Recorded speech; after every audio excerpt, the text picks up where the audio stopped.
నమస్తేనండి. శ్రీమాత నమః ఛానల్‌కి స్వాగతం. ఆ లలితా పరమేశ్వరి అమ్మవారి ఆశీస్సులు మనందరిపైన ఉండాలని సదా కోరుకుంటున్నాను. కార్తీక పూర్ణిమ హిందువులు జరుపుకునే పెద్ద పండుగ. ఈ పండుగ రోజు శివుడికి ప్రత్యేక అభిషేకాలు చేస్తారు. మరియు దేశవ్యాప్తంగా ఉన్న శివాలయాలు శివనామ స్మరణతో మార్మోగుతాయి. ఈ పూర్ణిమ గురించి ప్రాచీన గ్రంథాలలో అనేక విధాలుగా అభివర్ణించారు.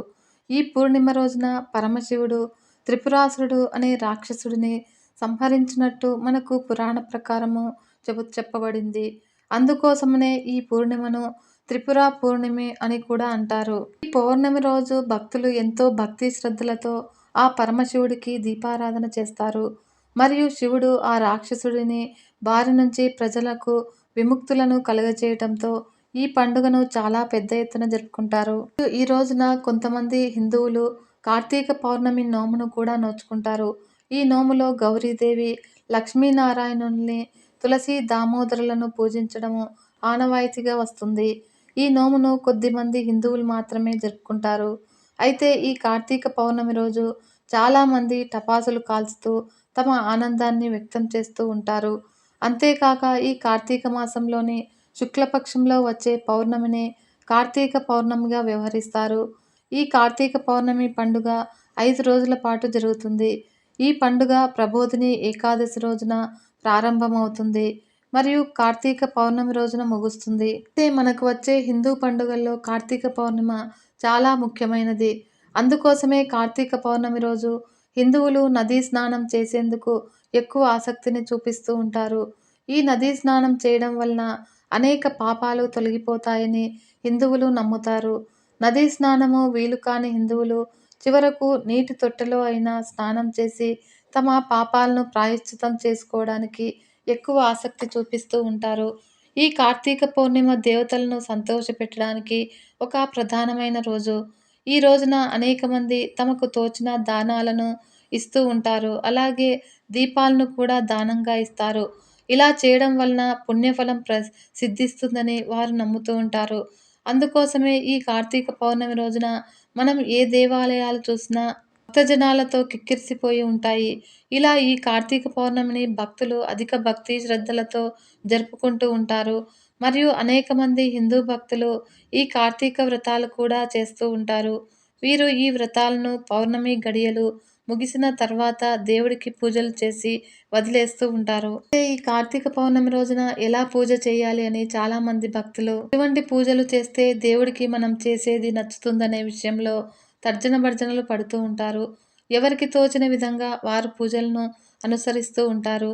అసలు ఈ కార్తీక పౌర్ణమి రోజు పూజా విధానం గురించి పురాణాల్లో ఏమని చెప్పారు అంటే, ఈ కార్తీక పౌర్ణమి రోజున ఉదయాన్నే లేచి నదీ స్నానం చేయడము చాలా మంచిది. ఎటువంటి వారైనా సరే ఈరోజు నదీ స్నానం చేయడం కోసము అధిక ప్రాధాన్యం ఇవ్వాలి. అటు తర్వాత నెయ్యితో దేవుడికి దీపాలను వెలిగించాలి. వీలైతే ఉపవాసం ఉండటం కోసము ప్రయత్నించాలి.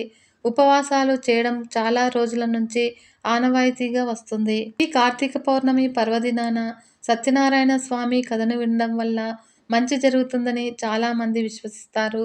కావున మీరు కూడా కార్తీక పౌర్ణమి రోజు సత్యనారాయణ స్వామి కథను వినేందుకు ఎక్కువగా ప్రయత్నించాలి. మీకు సత్యనారాయణ స్వామి కథను వినడము వీలు కాకపోతే మరేం కార్తీక పౌర్ణమి రోజున సాయంత్రం పూట లక్ష్మీనారాయణులకు హారతి ఇవ్వాలి. ఇలా చేయడం ద్వారా మీకు సకల సంతోషాలు కలుగుతాయి. మరియు ఈరోజు కేవలం నెయ్యితో మాత్రమే దీపాన్ని పెట్టడము చేయండి. అంతేకాకుండా సాయంత్రం పూట తులసి కోటలో నెయ్యి దీపాన్ని వెలిగించడము మర్చిపోకండి. మరియు తులసీదేవికి పూజించడం వలన మనకు సంతోషాలను సౌభాగ్యాన్ని కూడా కలుగజేస్తుంది ఆ తులసి మాత. ఈ కార్తీక పౌర్ణమి రోజు దానాలు చేయడం చాలా మంచిది. మరియు ఆకలితో ఉన్న వారికి అన్నం పెట్టడము పుణ్యాన్ని మూటగట్టుకోవడమే. ఈ కార్తీక పౌర్ణమి రోజు మాత్రము దీపాలను వెలిగించకుండా ఉండకూడదు. మరియు ఈ తులసి మాత కార్తీక పౌర్ణమి రోజే భూమి మీదకు వచ్చిందని మనకు అనేక పురాణాల్లో చెప్పడంతో పాటు అనేక మంది భక్తులు కూడా విశ్వసిస్తూ ఉంటారు. కావున తులసి మాతకు తప్పకుండా పూజ చేయాలి. ఈ తులసి మాతకు పూజ చేసేటప్పుడు గంగా జలాన్ని మాత్రము మరవవద్దు. ఈ తులసి మాతకు ఈరోజు విష్ణువుకు సమర్పించడం వల్ల అనేక భోగభాగ్యాలు కలుగుతాయి.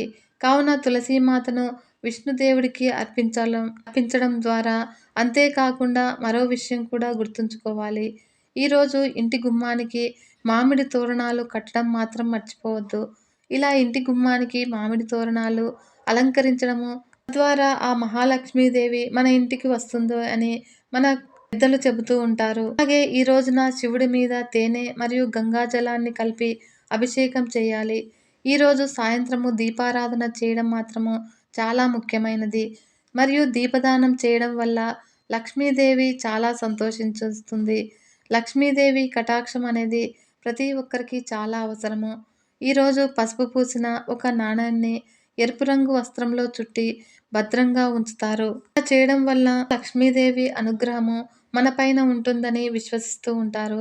ఇలా చేయడం వల్ల కుటుంబంలో సంపదలు పెరిగి అందరూ ఆరోగ్యంగా ఉంటారని పలువురి నమ్మకము. అంతేకాకుండా ఈ కార్తీక మాసంలో శివునికి ఇష్టమైనటువంటి ఈ కార్తీక మాస వ్రతము, సోమవార వ్రతము ఎవరైతే ఆచరిస్తారో వాళ్ళు తప్పనిసరిగా కైలాసాన్ని చేరుకుంటారు.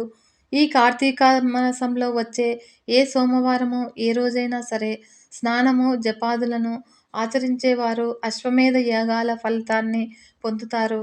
ఈ కార్తీక మాసము సోమవారం నాడు ప్రత్యేకంగా సోమవార వ్రతాన్ని ఆచరిస్తారు.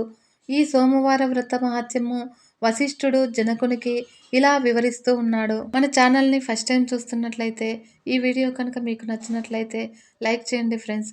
మరియు మన ఛానల్ని సబ్స్క్రైబ్ చేసుకుని సపోర్ట్ చేయగలరని భావిస్తున్నాను. ఈ కార్తీక సోమవార వ్రతాన్ని ఏ జాతి వారైనా స్త్రీ పురుషులు ఎవరైనా సరే నిరభ్యంతరంగా చేసుకోవచ్చును. ఆ రోజంతా ఉపవాసం నుండి నదీ స్నానం చేసి మన శక్తి కొలది దాన ధర్మాలు చేసి ఆ శివుడికి బిల్వపత్రాలతో పూజ చేసి సాయంత్రము నక్షత్ర దర్శనం తర్వాత అల్పాహారం తీసుకోవాలి. ఈ విధంగా నిష్టగా ఉంటూ ఆ రాత్రి జాగరం చేసి జాగరణ సమయంలో శివపురాణ పఠనం చేయాలి. మరునాడు ఉదయము నదీ స్నానం చేసి నువ్వులు దానం చేసి పేదలకు అన్నదానము చేయాలి. అలా చేయలేని వారు 3 బ్రాహ్మణులకు భోజనం పెట్టి ఆ తర్వాత గృహస్థు భోజనం చేయాలి. మరియు ఈ వ్రతము కేవలం అతిశయోక్తి మాత్రమే ఆధారపడి ఉంటుంది. కృష్ణానది తీరంలో పరమ పావనమైన ఒక దివ్య దేశం ఉన్నది.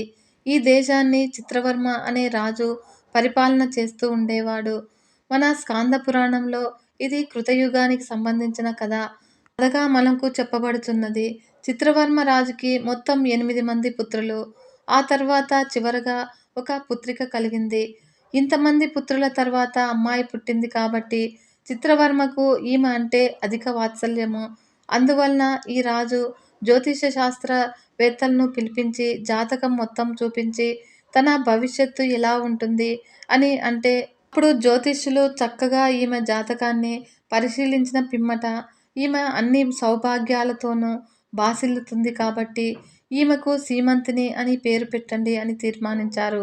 ఆ తర్వాత వాళ్ళు ఆమె జాతక ఫలాలను ఈ విధంగా చెప్పారు. ఈమె ఒక గొప్ప స్త్రీ అవుతుందని, సరస్వతి వలె అన్ని కళలలోనూ రాణిస్తుంది అని, రతీదేవి వంటి సౌందర్యము, దమయంతి వంటి పాతివ్రత్యము, శోభ ఉంటుంది అని, అరుంధతి వంటి తేజస్సు ఉంటుందని ఇలా అనేక రకములుగా వివరించారు. ఈమె యొక్క ఆయుష్ గొప్పది అని మరియు సౌభాగ్యం గొప్పది అని చెప్పారు. అయితే ఇక్కడ వచ్చిన చిక్కేంటి అంటే అందరి పండితుల అభిప్రాయం తెలిపితే ఒక్కరు మాత్రము వీళ్ళందరూ చెప్పారు కానీ నాకు మాత్రము జాతకంలో ఒక దోషము కనబడుతున్నది అని అన్నాడు. అదేమిటంటే వివాహమైన కొద్ది కాలానికే ఈమె భర్తను కోల్పోవలసి రావచ్చును అని సూచన చేశాడు రాజుకి. ఈ మాట వినగానే ఆ రాజు హతాశుడయ్యాడు. చాలా దుర్భరమైనటువంటి మాట, అందుకే మనసులోనే పెట్టుకున్నాడు. అలా కాలం గడుస్తుంది. పాప పెరుగుతూ ఉంది. పెరిగే కొద్దీ చదువులో ప్రావీణ్యం సంపాదించింది మరియు శాస్త్ర గ్రంథాల్లో ప్రావీణ్యం సంపాదించింది. ఒకరోజు హఠాత్తుగా ఈమె చలికత్తెలతో ఒక ఆమె మాట్లాడుతూ ఇలా చెప్పింది. నీ చిన్నప్పుడు మీ నాన్నగారు నీ జాతకము జ్యోతిష్యులకు చూపించినప్పుడు ఒక వార్త విన్నాము. అది నీకు తెలుసా అని అడిగారు. ఆ అమ్మాయి నాకు తెలియదు అని చెప్పింది. ఆ అమ్మాయికి ఈ విషయం తెలియనివ్వలేదు ఆమె తండ్రి. కానీ స్త్రీ చాంపల్యం చేత ఆ చెలికత్తె చెప్పేసింది. నీకు వివాహమైన కొద్ది కాలానికే భర్త దూరం అవుతాడట అని ఈ మాటలు విన్న తర్వాత ఆమె చాలా బాధపడింది. ఎందుకంటే వివాహ వయస్సు వస్తున్నది ఆమెకి. ఇప్పుడు ఏమి చెయ్యాలా అని పరిపరి విధాలుగా ఆమె ఆలోచిస్తూ ఉండగా ఆమెకు ఒక ఆలోచన వచ్చింది. గురువులను ఆశ్రయించాలని, ఇది చాలా ముఖ్యమైన విషయం కనుక ఏం సమస్య వచ్చినా భయపడకుండా ఎలా పరిష్కరించుకోవాలి అని తెలుసుకోవాలి. ఎందుకంటే శాస్త్రంలో సమస్యలతో పాటు పరిష్కార మార్గాలు చాలానే ఉంటాయి అని వెంటనే ఆమె వాళ్ళ యొక్క గురువు అయినటువంటి యజ్ఞవల్క్య మహామునిని భార్యను ఆశ్రయించింది. ముని పత్ని మైత్రేయి సామాన్యురాలు కాదు. ఉపనిషత్తులలో ఈమె గురించి చెప్పబడుతున్నది.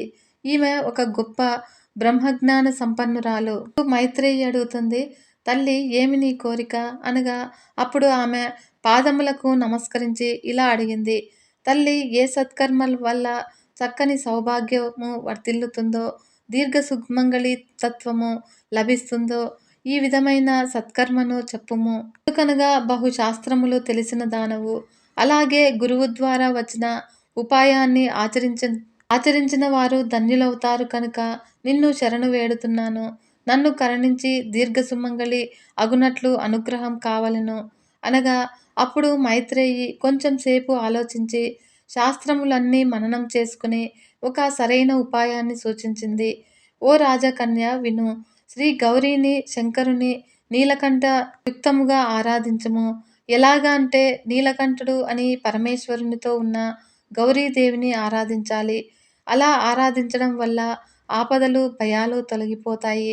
మరియు శుభ్రమైన వస్త్రాలు ధరించి ప్రాతకాల పూజ చేసి అటుపై పగలంతా నియమబద్ధంగా శివస్మరణం చేసుకుంటూ ఇంద్రియాలను నిగ్రహించుకోవాలి. అలాగే వాక్కుని నిగ్రహించుకోవాలి.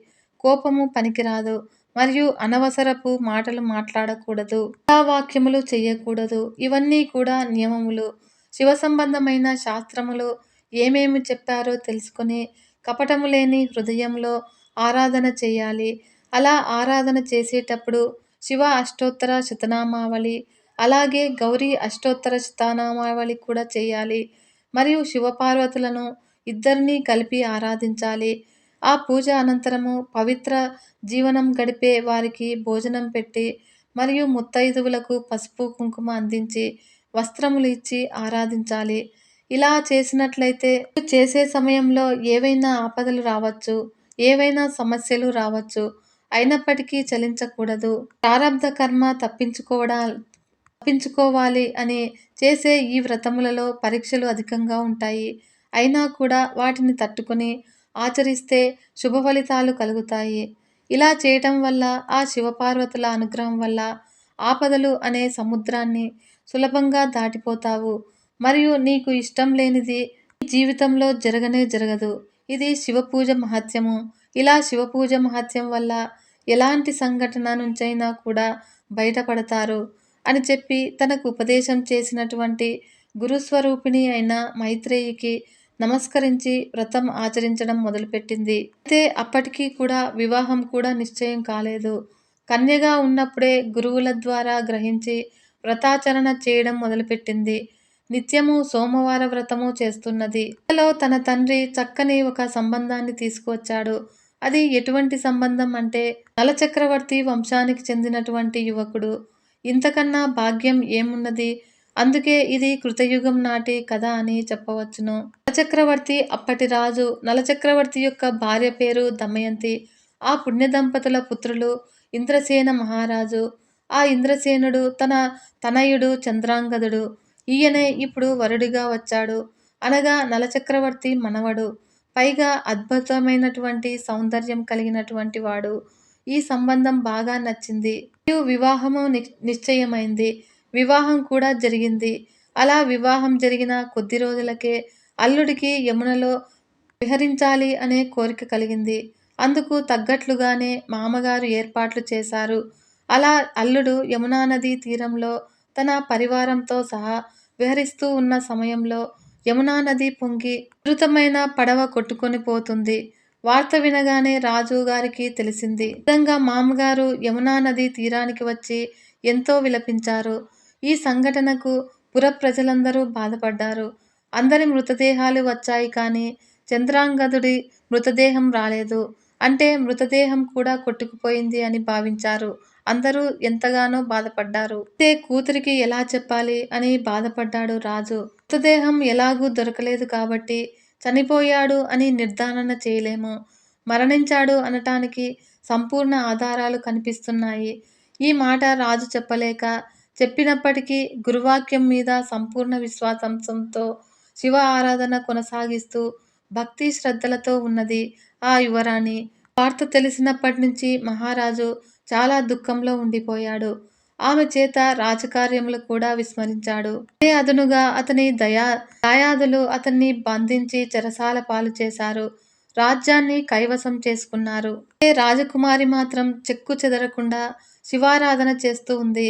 అలా 3 సంవత్సరములు గడిచిపోయాయి. నదిలో మునిగిపోయిన చంద్రాంగదుడు చిత్రంగా ఆ నది యొక్క లోతుల్లోకి వెళ్ళిపోతూ ఉండగా కొందరు నాగకన్యలు చూసి పట్టుకున్నారు. వాళ్ళకి ఇతడి దివ్యమైన తేజస్సు చూసి ఏమనిపించిందో కానీ నాగలోకానికి తీసుకువెళ్ళి ఉచితమైన ఉపచారములు చేసి విశ్రాంతి ఇవ్వగా అక్కడికి నాగరాజ్యాన్ని పరిపాలించే తక్షకుడు వచ్చాడు. అతడు వచ్చి అతని చరిత్ర అంతా తెలుసుకొని, నువ్వు ఏ విధంగా క్షేమంగా అక్కడికి రావటము అన్నది అది నీ యొక్క సౌభాగ్యము, అందులో సందేహం లేదు. నువ్వు బయటపడ్డావు అంటే నీకు దైవానుగ్రహం ఉంది. నువ్వు ఏ దేవతను ఆరాధిస్తారు అని చెప్పు అని అడిగాడు. అప్పుడు తన ఇష్టదైవాన్ని తలుచుకొని చంద్రాంగదుడు ఇలా చెప్పాడు. ప్రపంచానికి దేవతలు కూడా ఎవరైతే దేవుడో, ఎవడు ఈశ్వరుడు, ఆ ఈశ్వరుడు సర్వేశ్వరుడు, ఆ సాంబశివుడు నాకు ఇష్టమైన దైవము అని చెప్పాడు. అందుకు తక్షకుడు సంతోషించి భక్తులను పూజించడము దేవుడిని పూజించడంతో సమానము. మా ఆతిథ్యం స్వీకరించి ఇక్కడే ఉండి పొమ్మని చెప్పాడు. అప్పుడు చంద్రాంగదుడు ఎన్ని ఉన్నప్పటికీ నాకు ఆ దేశానికి వెళ్ళే ఏర్పాటు చేయమని ప్రార్థించాడు. అప్పుడు తక్షకుడు అన్ని ఏర్పాట్లు చేసి తన పరివారము మరియు ఒక గుర్రాన్ని ఇచ్చాడు. అది ఎక్కడికి కావాలంటే అక్కడికి తీసుకువెళ్ళగలదు అన్న చెప్పగానే అతను స్వీకరించి తన దేశానికి బయలుదేరాడు. తిరిగి వచ్చిన భర్తను చూసి ఆనందించి అది కూడా ఎలాగంటే ఆ రోజు సోమవార వ్రతం చేసి శివుని యొక్క పార్థివలింగాన్ని యమునా నదిలో కలపడానికి వెళ్తూ ఉండగా గుర్రం మీద వస్తూ కనబడ్డాడు తన భర్త. ఆ శివపూజ మహిమ వల్ల తిరిగి తన భర్తను పొందింది. తండ్రిని బంధించిన శత్రువులను ఓడించి తిరిగి తండ్రికి చెరసాల నుండి విముక్తి కలిగించాడు. విజయాన్ని కైవసం చేసుకున్నాడు చంద్రాంగదుడు. ఇంకా ఈ సోమవార వ్రతాన్ని నిష్ఠగా ఆచరించి ఎంతో మంది కష్టాల నుండి దూరమయ్యారు. కాబట్టి మీరు కూడా ఈ సోమవార వ్రతాన్ని ఆచరించి ధన్యులు కండి. ఇంకా ఈ కార్తీక మాసంలో దీపారాధనకు మిక్కిలి ప్రాధాన్యం ఉంది. చాలామంది దీపాలు వెలిగిస్తూ ఉంటారు. మరి ఏ నూనెతో దీపం వెలిగించడం వల్ల ఏ ప్రయోజనాలు ఉన్నాయో ఇప్పుడు తెలుసుకుందాము. కార్తీక మాసంలో దీపారాధనకు మిక్కిలి ప్రాధాన్యం ఉంది. మరి ఈ దీపారాధనకు ఉపయోగించే ఒక్కొక్క రకమైన నూనెకి ఒక్కొక్క రకమైన లాభాలు ఉన్నాయని అంటున్నారు పండితులు. ఆ విశేషాలంటో ఇప్పుడు తెలుసుకుందాము. దీపము సాక్షాత్తు భగవంతుని స్వరూపము. దీపం కింది భాగాన్ని బ్రహ్మగా, స్తంభము విష్ణువు, ప్రమిద శివుడు, వత్తి లక్ష్మీదేవి మరియు వెలుగు సరస్వతిగా చెబుతూ ఉంటారు. ఇక కార్తీక దీపారాధన వల్ల సర్వ పాపాలు హరించబడి సద్గతి లభిస్తుందని, అష్టైశ్వర్యాలు లభిస్తాయని నమ్ముతూ ఉంటారు. ముఖ్యంగా ఈ మాసంలో వరి, గోధుమ పిండితో చేసిన దీపాల్లో లేదా మట్టి ప్రమిదల్లో ఆవు నెయ్యి పోసి పైడి వత్తులతో అసంఖ్యాకంగా దీపాలు వెలిగిస్తారు. అయితే ప్రత్యేకించి నెయ్యినే వాడాల్సిన అవసరం లేదు. అందుబాటులో ఉన్న ఏదైనా నూనెను పోసైనా సరే దీపాన్ని వెలిగిస్తే చాలు పుణ్యం లభిస్తుందని మన కార్తీక పురాణంలో చెప్పబడి ఉంది. అయితే ఈ కార్తీక మాసంలో దీపము ఏ దిక్కున ఉంచాలి అనే దానికి ప్రత్యేకించి నియమాలేవీ చెప్పబడలేదు. ఉదయము, సాయంత్రం వేళల్లో ఆలయాల్లో ఎప్పుడైనా దీపారాధన చేయవచ్చును. మామూలుగా యమద్వీపము అని చెప్పి మనం నరక చతుర్దశి రోజు దక్షిణ దిక్కున ఆ రోజున దీపాన్ని పెడతాము. కానీ ఈ కార్తీక మాసంలో మాత్రము ఏ దిక్కులో ఉంచైనా దీపాన్ని పెట్టవచ్చును. మామూలుగా దీపారాధనకు ఆవు నెయ్యి శ్రేష్టమని చెబుతారు. దీన్ని ఉపయోగించి దీపం వెలిగించడం వల్ల ఆర్థిక సమస్యలు దూరం అవుతాయి. మరియు ఆవు నెయ్యి దొరకని పక్షంలో నువ్వుల నూనెతో చేసిన దీపాన్ని వెలిగించవచ్చును. ముఖ్యంగా శనిగ్రహ దోషాలతో బాధపడేవారు నువ్వుల నూనెతో దీపాన్ని వెలిగించాలి. దీనివల్ల మనకు ఎదురయ్యే కష్టాలు తొలగిపోతాయి. ఇక కీర్తి ప్రతిష్టలు కావాలని అనుకునే వాళ్ళు ఆముదం నూనెతో దీపాలను వెలిగించాలి. మరియు కొబ్బరి నూనెతో కూడా దీపారాధనను చేయవచ్చు. దీనివల్ల ఇంట్లో శాంతి నెలకొంటుంది. ఇక పంచదీప నూనె అని కూడా ఉంటుంది. అంటే నువ్వుల నూనె, కొబ్బరి నూనె, ఆముదము, విప్ప నూనె, ఆవు నెయ్యి అన్నీ కలిపి వాటిని ప్రమిదలో పోసి దీపాన్ని వెలిగిస్తారు. ఇలా పంచదీప నూనెతో దీపాలను వెలిగించటం వల్ల అనారోగ్య బాధలు దూరమవుతాయి. మరియు ఇంట్లో దుష్టశక్తులు ఉంటే తొలగిపోతాయి. మనకు గల దారిద్ర్యం కూడా తొలగిపోతుంది. వత్తులను సంఖ్యను బట్టి కూడా ఫలితాలు ఉంటాయి. ఇక దీపారాధనలో దీపం ఒక్కటే కాదు, మనం వేసే వత్తుల సంఖ్యను బట్టి కూడా దానికి తగిన ఫలితాలు ఉంటాయి. తామర వత్తుల దీపం పెడితే లక్ష్మీదేవి అనుగ్రహం కలుగుతుందట. ఇక జిల్లేడు పువ్వులతో తయారు చేసిన వత్తులతో దీపం వెలిగిస్తే ఆ వినాయకుడి అనుగ్రహాన్ని పొందవచ్చు. ఇక ఎరుపు నారవత్తులతో దీపం పెడితే దంపతుల మధ్య అన్యోన్యత పెరుగుతుంది. మరియు దూదితో చేసిన వత్తులతో దీపాన్ని వెలిగించడం వల్ల అదృష్టవంతులవుతారు. ఇక వేసే వత్తుల సంఖ్యను బట్టి కూడా ఫలితాలు ఉంటాయని అంటున్నారు మన పండితులు. 2 వత్తులతో దీపారాధన చేస్తే ఇంట్లో మనశ్శాంతి కలుగుతుందట. మరియు సంతాన ప్రాప్తి కలగాలి అంటే 3 వత్తుల దీపాన్ని పెట్టాలంట. మరియు దారిద్ర్యం తొలగాలి అంటే 4 వత్తుల దీపం మంచిది. మరియు సంపదల కోసము 5 వత్తులతో దీపాన్ని వెలిగించాలి. విద్యాబుద్ధులు కావాలి అంటే 6 వత్తుల దీపము శ్రేయస్కరం అని పండితులు చెబుతున్నారు. తెలుసుకున్నారు కదా ఫ్రెండ్స్. ఓం నమః శివాయ. సర్వే జనా సుఖినో భవంతు. లోకా సమస్త సన్మంగళాని భవంతు. నమస్తే.